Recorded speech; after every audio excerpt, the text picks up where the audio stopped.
welcome back to my channel. If you're new here, I'm Lisa, also known as La Dolce Lisa, and today's video is so exciting because it has been a long time coming, and a lot of you ask me publicly and of course even message me privately, what are the best restaurants, what kind of food should I eat in Rome, where do you go to eat in Rome, what restaurant were you eating at if you saw like my story highlights and things like that. So here I am, I'm finally sharing with you guys not just the best restaurants in Rome, but I'm sharing with you what to eat in Rome, where to eat it, and even when to eat it, because I'm going to be going over breakfasts, lunch, dinners, snacks, some extras, and everything like that. So if you're going to Rome and you are a foodie, I have you covered. If you don't know me, you might be thinking, what makes you the expert on what to eat in Rome? Well, basically, I've lived in Rome on and off for at least, I would say even over 1 year of my life. Ever since 2010, I've pretty much went back every single year.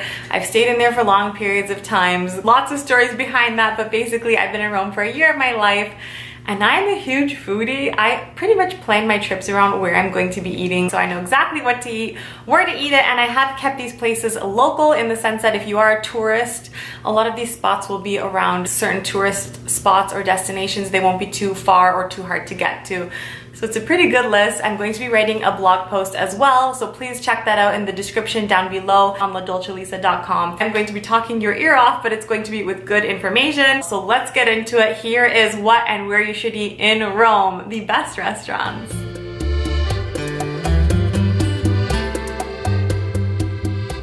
Let's go with breakfast, and that is probably one of my most favorite things to eat in Rome is their breakfast. I'm the kind of person that likes to eat breakfast Italian style, so I like a coffee or a cappuccino with something sweet, even in Canada. Now when you're in Rome, Italy, that is no exception. Now here is where I think you should definitely go to have an amazing breakfast in Rome, but you have to wake up a little bit early or they will sell out of their good breakfast pastries like cornetti. This cafe is called Roscioli Cafe. They have honestly the best cornetto in Rome, and I've tried them from everywhere, and this is literally my favorite. Now a cornetto con crema is what I personally get. You can of course get them with maybe jam inside or even plain. It is sort of like an Italian croissant, but it is different. It's just better, dare I say. I don't know why. Maybe because it's filled with cream, but it's so good. So you really do have to try cornetti when you're in Rome. But specifically, I found that the best ones are at this Roscioli. They are amazing. Rome is also known for maritozzi. So if you want to get a maritozzo, the singular version, you definitely can get one there as well. They also make the best cappuccino. I don't know what it is. I am just obsessed with their cappuccino there.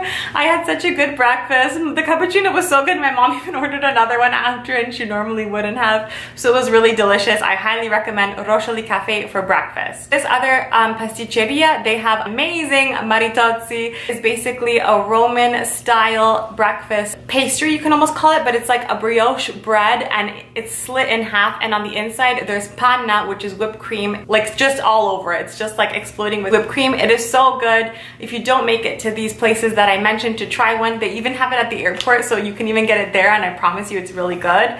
Now this pasticceria Regoli, they have a really delicious pastries and maritozzi especially, and all kinds of delicious baked goods, so you guys should really check that out. You really can't go wrong. Next, this is in the Trastevere region, and a lot of places I'm going to be mentioning are there because you just eat really well in Trastevere. This is called L'Antico Forno Boccione.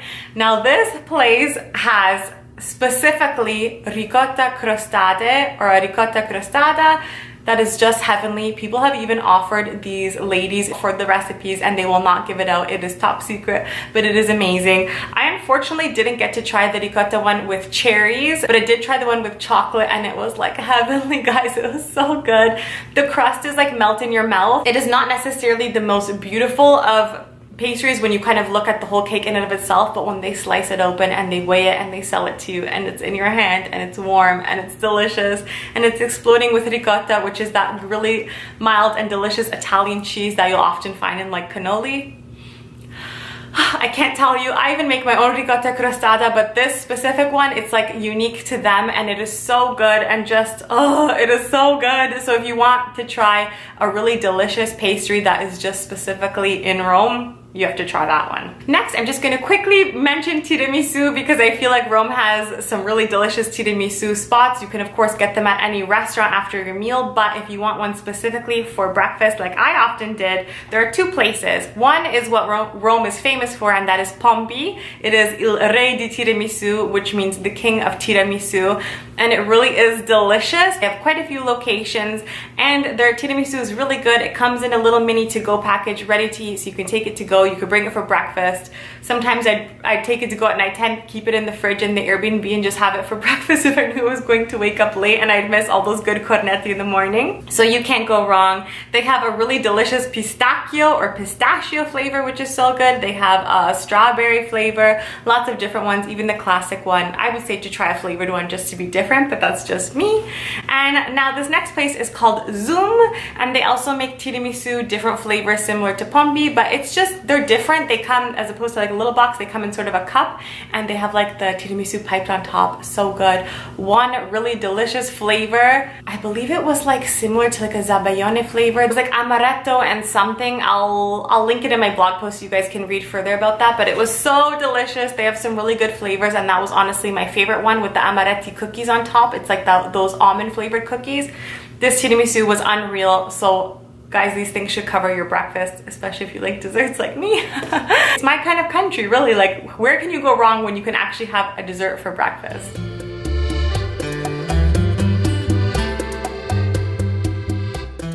If all that sweet food is not quite your thing, let's go to lunch. I'll be taking you to some spots where you can have some classic Roman food, but as well, these are sort of, they're not your sit-down places. I've saved that more for the dinner portion of this video. Of course, you can sit down in some places and eat by all means, but they're more of like a grab and go style. And the number one thing you need to know about going to Rome is the kind of pizza that you'll have there. Now, unlike Naples, where it has that soft, really thin, but like fluffy crusted pizza, Roman style pizza is different. This specific pizza is unlike those as well, because this is al taglio. Now, Rome is known for their al taglio pizza, which is basically by the slice. And if you're familiar with focaccia, that nice, soft, fluffy Italian bread, it's sort of like eating a focaccia pizza, if I can describe it in that kind of way, obviously a little bit different. There are two spots that you really should check out. Number one, Antico Forno Roscioli, and they honestly make the best pizza al taglio. It is so good. They have a burrata pizza, which is like the pizza of your dreams. It has burrata cheese on it, on this delicious tomato base. Oh, it's so good. They have so many different kinds. How you do it is, when you're ordering al taglio pizza, you basically go to the counter, pick out as much as you want. They'll maybe show you the suggestion that you should get, but if you want less because you want to try more, just say a little bit less, a little bit more. They slice it, they weigh it, they give you your ticket, you go and pay for it, and then you pick up your pizza. Sometimes ordering things in Italy or in another country can be intimidating because you're not sure how it works, but that's usually always how al taglio works. I really love Antico Forno Roscioli for that specific reason. Their pizza al taglio, beautiful. Next, a very classic one. I have another favorite pizza al taglio. I won't even go there because it's way too far, but the one that comes closest to it is Pizzarium. It's Bonci's Pizzarium.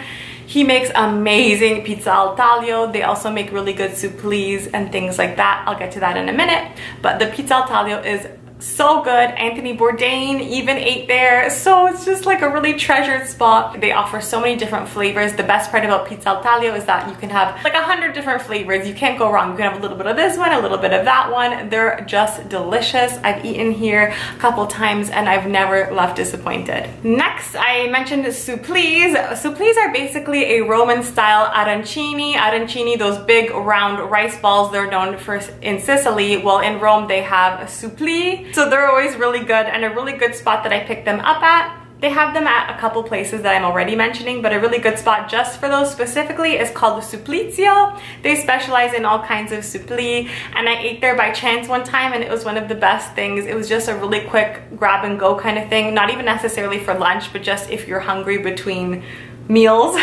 and you want to make the most of your time being in Italy. Some of my favorite things to do is just grab things and go have little bites here, little bites there. That way I can eat as much as possible. So supplís are great. So in my haste of recording this video, I forgot to mention one of my favorite spots and my favorite things to eat in Rome, and that is a trapezzino. This is a play on words taken from tramezzino, which is a triangular sandwich bread, and from pizza. So this is sort of a combination of the two. Now basically they fill this fluffy bread with the topping of your choice. I really love the chicken cacciatore, which is basically chicken cooked in a delicious white wine sauce. They also have them stuffed with burrata and melanzana, which is eggplant, and you honestly can't go wrong eating these for lunch. So that is this spot in Rome called Trapezzino for a delicious Roman style street food.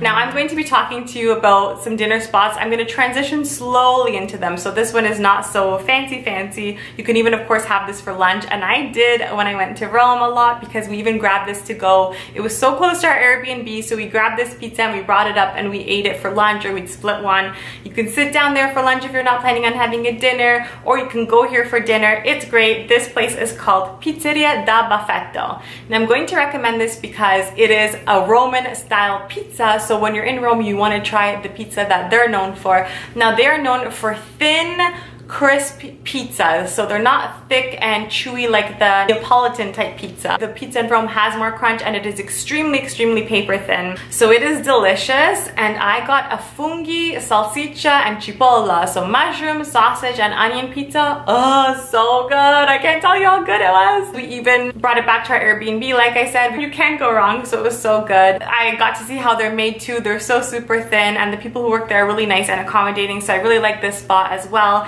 That was Pizzeria da Baffetto for a thin Roman style pizza. Now don't get it twisted, guys. This is not dry or too crunchy that you feel like you're eating a cracker by any means. It's a juicy pizza. It's just really thin, but it is so good. So I'm just gonna go right for it. One of my favorite restaurants in Rome, the number one, or my top three by all means. This is called Da Enzo, sometimes known as Da Enzo al 29. This is in Trastevere as well. Lots of good restaurants are in Trastevere, guys. And now they specialize in very Roman style cuisine. So a lot of the Roman dishes, if you feel like you haven't gotten enough of them, they have them there. They even have, of course, meat style dishes, but I'm such a carby, so I'm always eating carbs. So I'm loving their pastas. Now you can't go to Rome without having a carbonara or a cacio e pepe or a matriciana. Any kind of those pastas, they have them here, and they're delicious. They're so good. And one of my favorite things at this restaurant is the burrata. Now they call it burrata. It's usually a specialty item, so the waiter will, you might not see it on the menu, but he'll tell you that they have the burrata. It's more like a stracciatella type burrata, so it's not the whole ball. It's sort of like the creamy part that's inside burrata. Oh, they pair it with these amazing tomatoes. The tomatoes in Italy alone are just, they're worth the trip. They're so good. If you want a tiramisu at a restaurant, they have a delicious tiramisu. They also have this whipped mascarpone with strawberries, with little wild strawberries, fragoline. One of the best desserts. It's just so simple. It's sort of like eating a mascarpone mousse, but with those wild strawberries. If you've never tried a wild strawberry before, they're like little baby strawberries. So good, guys. I'm getting hungry thinking about it. It's honestly my favorite restaurant. There are always lineups there. I feel like there is a way to call and to book ahead and to reserve a spot. But if you go there as soon as they open at about 7 o'clock, if you're one of the first people in line, you'll be eating no problem.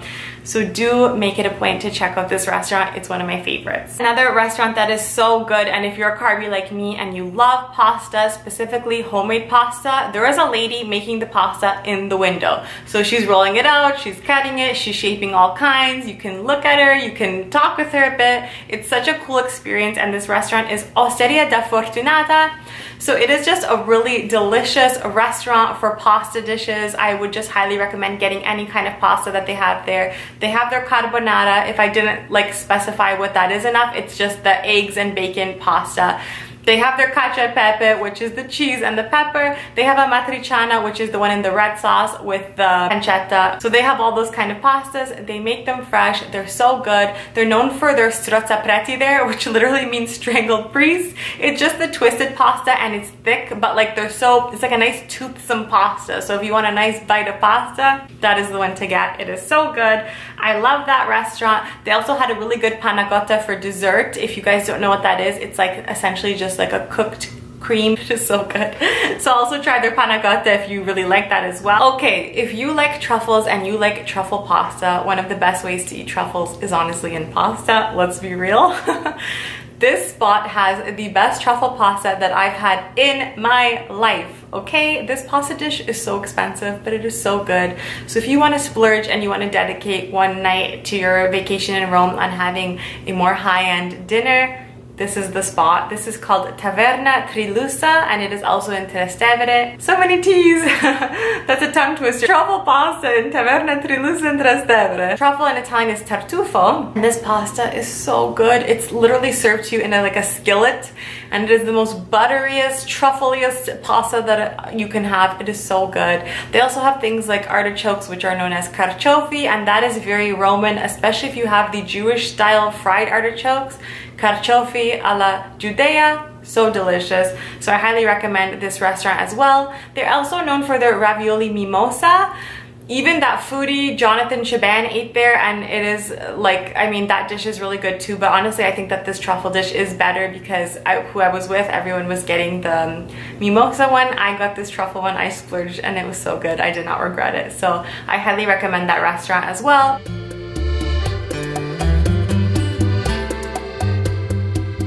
So I really like street food, and like I mentioned, I like to grab things and get things to go.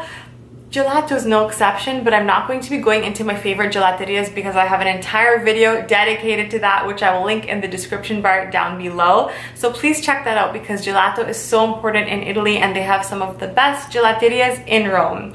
I'm just going to be mentioning some extra things that you can pick up. Of course, you have to get a cappuccino.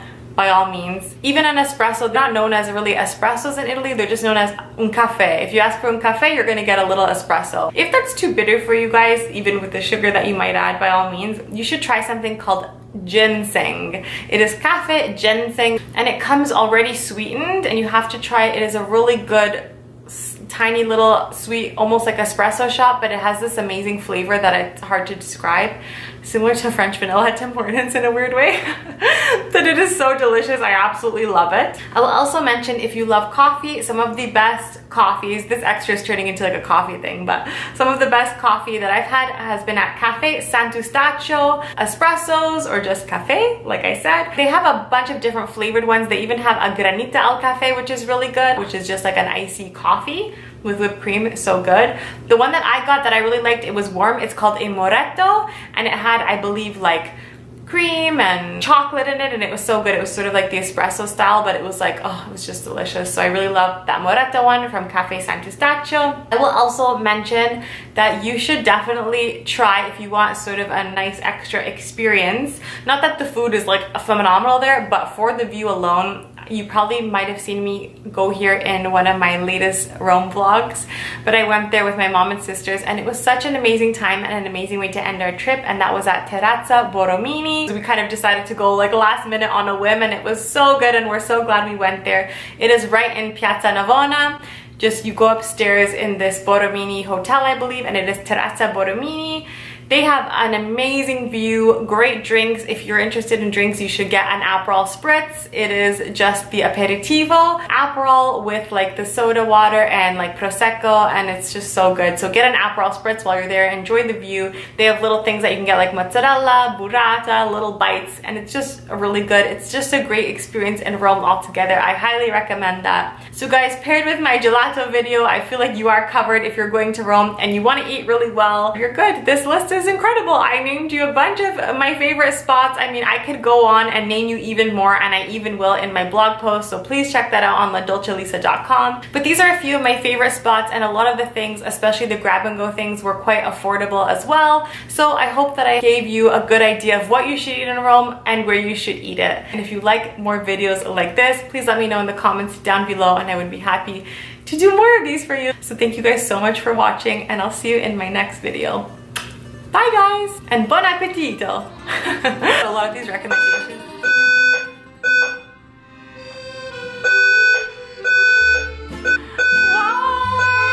Why? Pasta, which... Oh my god, I can't... what's it called? Now, why am I drawing a blank? did I just say? Oh, wow, that was a really long period of time to think.